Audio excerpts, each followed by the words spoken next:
In terms of big picture for the 18-19 budget, we continue to monitor enrollment, and for the first time in a while, it seems like our enrollment has plateaued.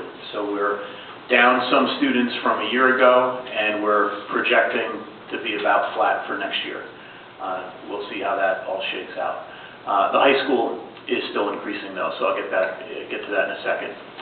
State aid continues to be well below what it was a decade ago, but we will see an increase in state aid according to Governor Murphy's budget proposal from 2 weeks ago, and there is still a lot of wrangling over that budget proposal, so we're confident that we'll get at least what we've been told we'll get, and I think that we could be in a situation where the legislature is going back and forth with the governor come June 30th, and it wouldn't shock me if we got a few more dollars at that point, just like we did last year. Okay, but that wouldn't happen until the end of June?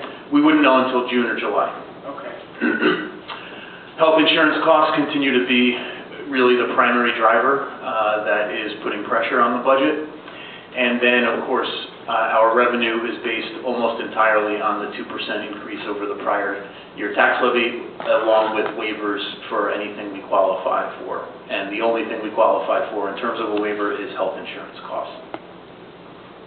So a little bit more granular.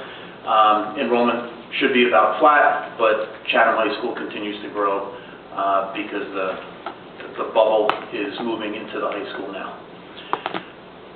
In terms of health insurance, we've been trying to adjust what we offer and contain costs, and we've done that contractually, and then recently, this school year, we moved into a self-insured group called the SHIF, School Health Insurance Fund, and we should start realizing more significant savings next budget.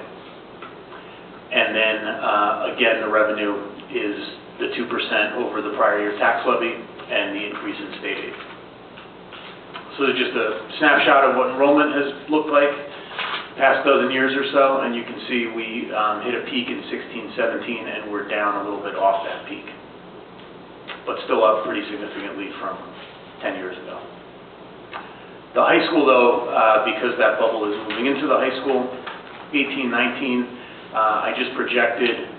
This doesn't even include all of the kids. If all of the students from 8th grade move into the high school, the number for 18-19 will be a little bit higher, but usually we lose some students to private schools. So accounting for some loss, we still will keep on going up, and that's where our greatest pressure is right now in terms of enrollment.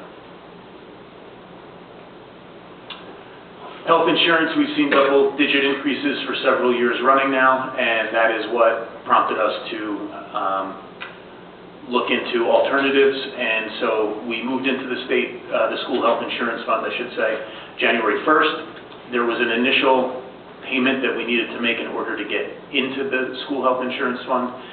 We agreed with the group to defer that payment until the next budget cycle because that wasn't something that we had accounted for in the prior year. And then the increase that we're looking at is 9.92 for 18-19, which is actually less than what we've been experiencing in terms of health insurance, but we're hopeful that that number will come down next year.